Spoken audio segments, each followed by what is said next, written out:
దేవునికి స్తోత్రం. ప్రియమైన సహోదర సహోదరులకు శుభాభివందనములు. హీరసుదేని వాగ్దానము అపోస్తుల కార్యం 2:42.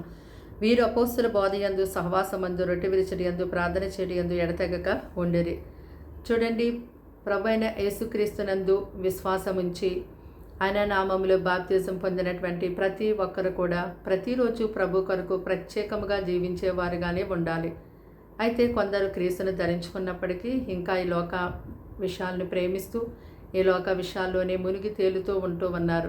అయితే క్రీస్తును ధరించుకున్నటువంటి వారందరూ గుర్తెరగవలసిన విషయం ఏంటంటే, దేవుడు తన వాక్యం ద్వారా ఎంతో సూటిగా, స్పష్టముగా, ఆజ్ఞగా, వాగ్దానముగా అది మనకిచ్చున్నారు. దానిని మనం తప్పగా పాటించేవారుగా ఉండాలి.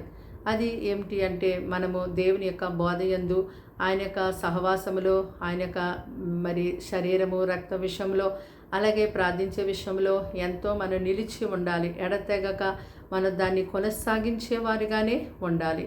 అయితే కొందరు దేవుని యొక్క బోధలను, ఆయన వాక్యాన్ని నిర్లక్ష్య పెడతా ఉన్నారు. దేవుని యొక్క సహవాసములో ఉండకుండా ఈ లోక సహవాసములో వెళ్ళిపోతూ ఉంటున్నారు.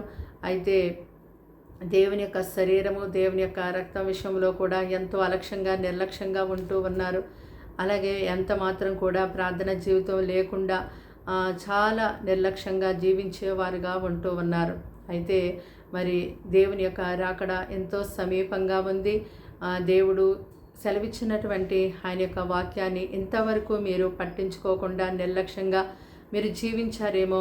ఇప్పటికైనా ఈ రోజు నుంచైనా మీరు దేవుని యొక్క మాటలని, ఆయన యొక్క ఆజ్ఞలను గైకొనడానికి మీరు ప్రయత్నం చేయండి. తప్పకుండా ఆయన మాటల ప్రకారం జీవించేవారుగా ఉన్నప్పుడే కదా ఈ లోకమందే కాదు కానీ పరలోకంలోనికి ప్రవేశించడానికి మనకి దేవుడు గొప్ప అవకాశము కలుగచేస్తారు. కనుక ఆయన ప్రజలుగా ఉన్నటువంటి వారందరూ కూడా దేవుడు సెలవిచ్చినట్టుగా ఆయన బోధలో, ఆయన యొక్క సహవాసములో, ఆయన యొక్క బల్ల కార్యక్రమంలో, అలాగే ప్రార్థించే విషయంలో ఎంత మాత్రం నిర్లక్ష్యంగా లేకుండా, అలక్ష్యంగా లేకుండా, ఎంత సోమరులుగా ఉండకుండా, ఎంతగానో ఈ యొక్క ఆజ్ఞ ప్రకారము జీవించేవారుగా ఉండాలి. దేవుని యొక్క ఉద్దేశం అదే.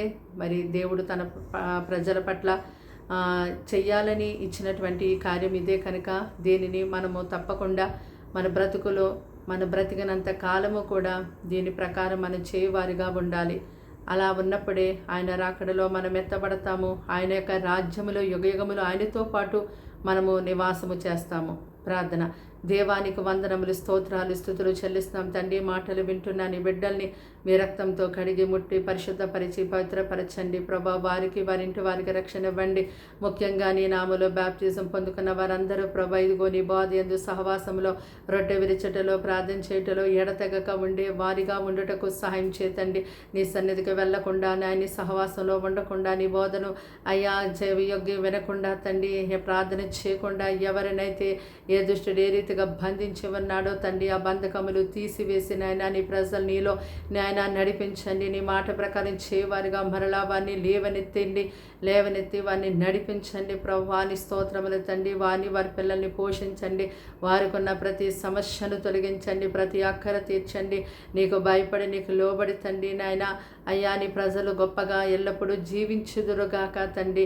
వారి కుటుంబాన్ని దినమంతా గొప్పగా కాచి కాపాడండి ప్రభా. పాలు తాగే పిల్లల దగ్గర నుంచి వృద్ధుల వరకు ప్రతి ఒక్కరిని కూడా పేరు పేరు చొప్పున జ్ఞాపకం చేసుకోండి. వీరందరికీ నేను గొప్ప విశ్వాసము దయచేయండి. బాహ్య భక్తులు కలిగించే ప్రభా, నీ వాక్యాన్ని ఎంతో హృదయంతో గట్టిగా పట్టుకునేవారుగా, హృదయం అనే పలక మీద రాసుకునేవారుగా, దాని ప్రకారం చేయువారిగా తండ్రి వీరిని ఆశీర్వదించమని, దీవించి కాపాడమని అయ్యా. వారి గృహంలో నేను ఎటువంటి శోధన సమస్యలు వారు కలిగి ఉన్నారు అవన్నిటినీ తొలగించి మీరే శాంతి సమాధానం దయచేయమని యేసు నామమున అడిగి వేడుకుంటున్నాము తండ్రి. ఆమేన్.